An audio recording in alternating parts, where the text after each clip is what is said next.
नमस्ते बच्चों। आज हम लोग एक बार पुनः लॉकडाउन ई पाठशाला बाय डीसी रामगढ़ में उपस्थित हैं। उम्मीद है आप लोग लॉकडाउन के नियमों का पालन कर रहे होंगे, सोशल डिस्टेंसिंग मेंटेन कर रहे होंगे और हेल्थ से रिलेटेड सारे मेजर्स को फॉलो कर रहे होंगे। आज हम लोग आज की कक्षा में कक्षा 8 सामाजिक एवं राजनीतिक व्यवस्था पार्ट 3 के अध्याय 2 यानी भारतीय संविधान के आधारभूत मूल्य, इनकी चर्चा करने वाले हैं। इसके पहले हम लोगों ने सामाजिक एवं राजनीतिक व्यवस्था पार्ट 3 के अंदर ही पहले अध्याय में संविधान के आयामों की चर्चा की थी, शायद आपको अब तक याद हो। आज हम लोग एक कड़ी आगे बढ़ते हैं और पढ़ते हैं संविधान के आधारभूत मूल्य। तो जैसा कि हम जानते हैं, भारत जब आजाद हुआ तो संविधान बनाने के लिए एक संविधान सभा का गठन किया गया और उस समय के हमारे संविधान निर्माताओं ने, तत्कालीन नेताओं ने यह तय किया कि भारत की सरकारें और व्यवस्था किन आधारभूत मूल्यों के तहत गाइड हुई। इन आधारभूत मूल्यों की मोटा-मोटी जानकारी हमारे संविधान के प्रस्तावना में दी गई है। भारत के संविधान की प्रस्तावना इतनी सुंदर, सुगठित और सारगर्भित है कि इसे भारतीय संविधान की आत्मा या भारतीय संविधान का सार कहा गया है। यह ऐसा है जैसे गागर में सागर। अब हम लोग इस प्रस्तावना में निर्धारित सारे आधारभूत मूल्यों की चर्चा एक एक करके करते हैं। पहला मूल्य क्या है? संप्रभुता। संप्रभुता यानी सॉवरेनिटी, इससे अभिप्राय क्या है? संप्रभुता यानी एक देश जब अपने आंतरिक एवं वैदेशिक दोनों मामलों में सारे निर्णय लेने में सक्षम हो, कि उसके ऊपर किसी तरह का बाहरी दबाव नहीं हो, किसी दूसरे देश का प्रभाव नहीं हो, तो ऐसी व्यवस्था को हम संप्रभुता कहते हैं। भारत संप्रभु राष्ट्र है, इसकी व्यवस्था भारतीय संविधान के द्वारा की गई। भारत संप्रभु कब बना? यह 26 जनवरी 1950 ईस्वी में जब से भारतीय संविधान पूर्णतः लागू हुआ, उस दिन से भारत संप्रभु राष्ट्र बना। दूसरा मूल्य क्या है? यह है समाजवाद यानी सोशलिज्म। सोशलिज्म से हमारा अभिप्राय क्या है?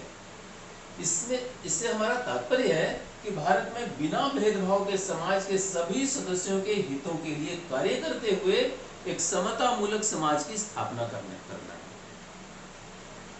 और इस लक्ष्य को हासिल कैसे करना है? लोकतांत्रिक तरीके से, समता की स्थापना करते हुए और अहिंसा के द्वारा। समाजवाद की स्थापना करने के लिए विश्व के कई देशों में अन्य तरीके भी अपनाए गए, जैसे रूस और चीन में सशस्त्र क्रांति हुई, लाखों लोग मारे गए और समाज में उथल पुथल हुआ। भारत के नीति नियंताओं ने राष्ट्रपिता महात्मा गांधी के सिद्धांतों पर चलते हुए, उनके आदर्शों को मानते हुए समाजवाद की स्थापना का लक्ष्य रखा है, किंतु अहिंसात्मक तरीके से। समाजवाद को अपनाने के कारण ही भारत की व्यवस्था जन कल्याणकारी हो गई, यानी सरकारें लाभ हानि की परवाह किए बिना सार्वजनिक स्कूल, हॉस्पिटल और अन्य कार्य करती है। हम लोग संविधान के आधारभूत मूल्यों में अगले बिंदु पर आते हैं। यह है धर्मनिरपेक्षता या पंथनिरपेक्षता। इससे अभिप्राय है धर्मनिरपेक्षता यानी सेक्युलरिज्म। ये क्या है? सेक्युलरिज्म से अभिप्राय है कि देश का कोई अपना धर्म नहीं होगा, भारत किसी धर्म को प्रश्रय नहीं देगा और न ही किसी दूसरे धर्म का विरोध करेगा। जैसा कि हम अन्य देशों में देखते हैं, अपने पड़ोस के पाकिस्तान आदि देशों में देखते हैं, वहाँ वो एक धर्म को मानने वाले धार्मिक राष्ट्र हैं और वहाँ अन्य अल्पसंख्यक समुदायों का, धार्मिक अल्पसंख्यकों का बहुत उत्पीड़न होता है। भारत में ऐसी व्यवस्था नहीं है। यहाँ न तो भारत का कोई राज्य धर्म है और न ही यहाँ किसी धर्म को प्रश्रय दिया जाता है या दूसरे धर्म को प्रताड़ित किया जाता है। इसके बाद तीसरा बिंदु, महत्वपूर्ण बिंदु है लोकतंत्र। हमने संविधान के आयामों में पिछली कक्षा में चर्चा की थी लोकतंत्र के विषय में। तो लोकतंत्र क्या है कि भारत में जब लोकतंत्र को अपनाया गया तो उसके दो रूप हैं, प्रत्यक्ष और अप्रत्यक्ष। भारत ने अप्रत्यक्ष लोकतंत्र को, अप्रत्यक्ष प्रजातंत्र को अपनाया और इसके द्वारा जनता को यह शक्ति दी गई कि वह शासक वर्ग के चयन में अपनी भूमिका निभाए। इसके लिए सारे भारतवासियों को सार्वभौमिक वयस्क मताधिकार दिया गया। एक व्यक्ति 18 वर्ष की आयु प्राप्त करते ही स्वतः मताधिकार के प्रयोग का अधिकारी हो जाता है और देश की जो सरकारें बनती हैं वह जनता के द्वारा चुने हुए प्रतिनिधियों के द्वारा बनती है। एक लोकसभा क्षेत्र में जो उम्मीदवार खड़े होते हैं उनमें जिस उम्मीदवार को सबसे ज़्यादा मत मिलता है वह विजयी होता है और लोकसभा में जहां 542 सदस्य हैं उसमें जो आधे से ज़्यादा सदस्यों का समर्थन या बहुमत जिस दल को होता है वह सरकार बनाती है। यह लोकतांत्रिक परंपरा के अधीन ही है। भारतीय लोकतंत्र के कारण ही यहाँ कोई विशेषाधिकार संपन्न समूह या जाति लोग नहीं है। भारत में सारे लोगों को एक समान अधिकार प्राप्त है। अगले बिंदु की चर्चा करें, यह है गणराज्य। गणराज्य से अभिप्राय क्या है कि जब किसी देश का राज्याध्यक्ष निर्वाचित होता है, यानी वंशानुगत नहीं होता, जन्म के आधार पर उसे पद नहीं मिलता या ऊपर से थोपा नहीं जाता, जैसे अन्य देशों में जहां मिलिट्री शासन है या जहां मनोनीत किए जाते हैं शासक। भारत में यह व्यवस्था नहीं है। भारत को गणतंत्र बनाया गया, इसी के कारण भारत में राज्याध्यक्ष निर्वाचित किए जाते हैं। राज्याध्यक्ष का कार्यकाल निश्चित है। कुछ अन्य देश जैसे रूस या चीन, इन देशों के राज्याध्यक्षों ने अपने लिए लाइफ टाइम के लिए अपने पद को निश्चित कर लिया। भारत में यह व्यवस्था नहीं है। गणराज्य यानी रिपब्लिक होने के कारण भारत में निर्वाचित राज्याध्यक्ष होता है। इसके बाद न्याय यानी जस्टिस। भारतीय संविधान 3 तरह के न्याय की चर्चा करता है। हम प्रस्तावना में इस बात को देखते हैं। यह है सामाजिक, आर्थिक एवं राजनीतिक न्याय। सामाजिक न्याय से क्या अभिप्राय है कि यहाँ वर्ण, जाति, धर्म, लिंग, भाषा यानी किसी भी आधार पर दो व्यक्ति के बीच में भेदभाव नहीं किया जाएगा। भारतीय संविधान इस बात की स्पष्ट घोषणा करता है। इसके बाद है आर्थिक न्याय। आर्थिक न्याय से अभिप्राय है कि उत्पादन के साधनों का वितरण पूरे देश के सारे नागरिकों के बीच न्यायपूर्ण ढंग से।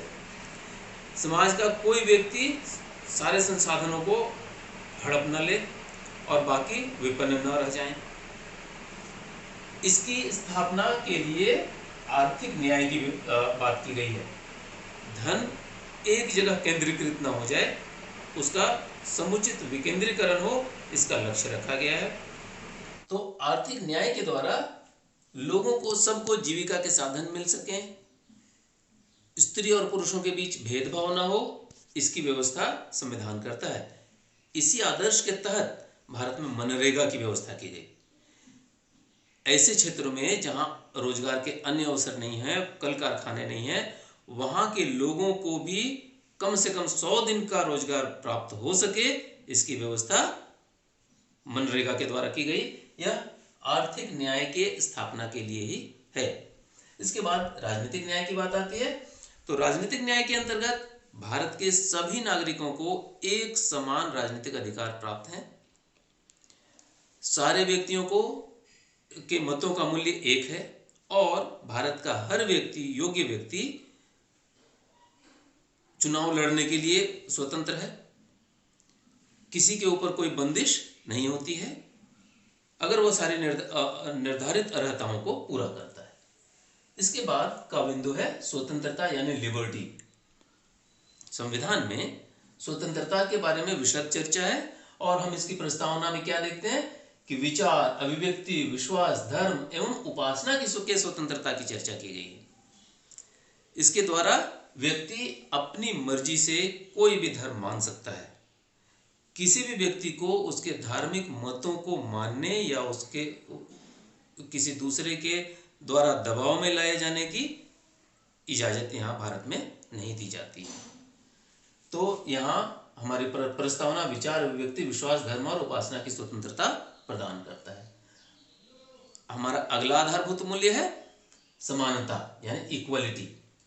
इक्वलिटी से अभिप्राय क्या है कि हमारे देश के सभी नागरिकों को अपनी क्षमता, गुण एवं प्रतिभा के अनुसार लोक पद यानी सार्वजनिक पद, सम्मान और स्थान पाने का समान रूप से अधिकार है। कानून के समक्ष सभी समान हैं। कानून देश के सारे नागरिकों पर उनके जातीय, धार्मिक या आर्थिक असमानता के बावजूद एक समान लागू होता है। यहाँ जो कानून मजदूर के ऊपर लागू है वही अधिकारियों और मंत्रियों के ऊपर भी लागू होता है। तो कानून की नज़र में समानता है।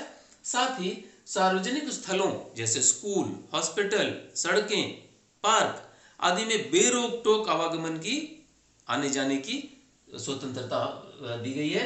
यह समानता के अधिकार को की पुष्टि करता है। इसके साथ ही समानता को बनाए रखने के लिए हमारे देश में छुआछूत को एक दंडनीय अपराध घोषित किया गया। आज़ादी के पहले छुआछूत काफ़ी मात्रा में थी और कुछ समय तक बाद में भी जारी रहा, किंतु भारतीय संविधान में इसे दंडनीय अपराध घोषित किया गया। फिर है बंधुता यानी फ्रेटर्निटी।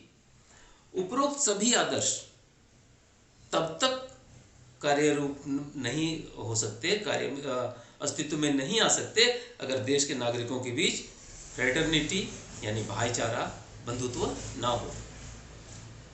बंधुत्व की भावना को बढ़ाने के लिए भारत के संविधान के नीति निर्देशक तत्वों में इसकी विशद व्याख्या की गई है, पूरी विवेचना की गई है। तो बंधुता की स्थापना करना संविधान का एक आधारभूत मूल्य है। इसके बाद है व्यक्ति की गरिमा। भारतीय संविधान के अनुच्छेद 17 और 32 में इसकी विशद चर्चा है। यह बताता है कि प्रत्येक व्यक्ति महत्वपूर्ण है और आत्मसम्मान के साथ जीना, स्वतंत्रता, समानता के अवसरों की प्राप्ति, कार्य एवं जीवन के लिए मानवों के लिए उचित और न्याय संगत दशा व्यक्ति को उसकी गरिमा प्रदान करने के लिए आवश्यक है। पहले स्कैवेंजिंग की व्यवस्था थी। स्कैवेंजिंग मीन्स सर पर मैला ढोने की व्यवस्था थी। ये बड़ा ही घृणित था, न मानवोचित था, न न्याय संगत था। भारतीय संविधान के द्वारा इसको रोका गया और सर पर मैला ढोने की और ऐसी तमाम गंदी प्रथाओं पर रोक लगाई गई और मानवीय गरिमा की स्थापना का प्रयास किया गया। इसके साथ ही सबसे अहम मूल्य है राष्ट्रीय एकता एवं अखंडता, unity and integrity, unity and integrity of the nation. तो उपरोक्त तमाम आदर्श, बंधुता, व्यक्ति की गरिमा, यह तभी संभव होंगे जब राष्ट्र अखंड होगा और उसमें एकता होगी। इतिहास गवाह है कि जब जब हमारे देश में वो टूट फूट हुआ, लोगों में एकता नहीं थी, आपस में लड़ा करते थे, तो हम आसानी से विदेशी आक्रांताओं के शिकार हो गए। 12,000 सैनिकों के साथ आया बाबर पूरे भारत का शासक बन बैठा। तुर्क आए, मंगोल आए, मुगल आए और अंग्रेज आए। ये हम पर शासन करने के अधिकारी क्यों हो गए? क्योंकि हमारे बीच एकता नहीं थी।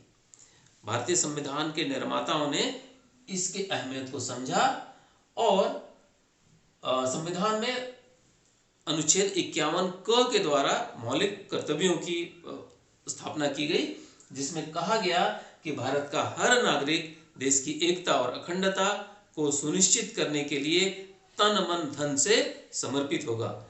देश अखंड रहेगा, हम देश के नागरिकों के बीच एकता रहेगी, तो ही सारे देश के लोगों को की तरक्की होगी, हमारी संप्रभुता बनी रहेगी, देश में लोकतंत्र होगा, धर्मनिरपेक्षता सुनिश्चित होगी, न्याय की प्राप्ति होगी, लोग स्वतंत्रता पूर्वक जीवन जी पाएंगे, उनके बीच समानता होगी। इसके लिए अत्यंत आवश्यक है कि देश में राष्ट्रीय एकता और अखंडता बनी रहे। तो यह थे हमारे देश के संविधान के आधारभूत मूल्य। आज की कक्षा आपको आनंददायक और ज्ञानवर्धक लगी होगी, ऐसा उम्मीद है। और हम अगली कक्षा में जाएं उसके पहले मैं आपसे विचार मंथन के लिए 2-3 प्रश्न करता हूं। पहला कि भारतीय संविधान के आधारभूत मूल्य क्या हैं? दूसरा, भारत कब गणराज्य बना? तीसरा, धर्मनिरपेक्षता से हमारा क्या अभिप्राय है? संप्रभुता किसे कहते हैं? आप इन प्रश्नों के उत्तर ढूंढें। इसके लिए आप वीडियो को बार बार देख सकते हैं। इसके साथ ही रामगढ़ लॉकडाउन ई पाठशाला रामगढ़ चैनल के अन्य वीडियोस को देखें और लॉकडाउन में अपनी पढ़ाई जारी रखें। स्वस्थ रहें, मस्त रहें और पढ़ाई में व्यस्त रहें।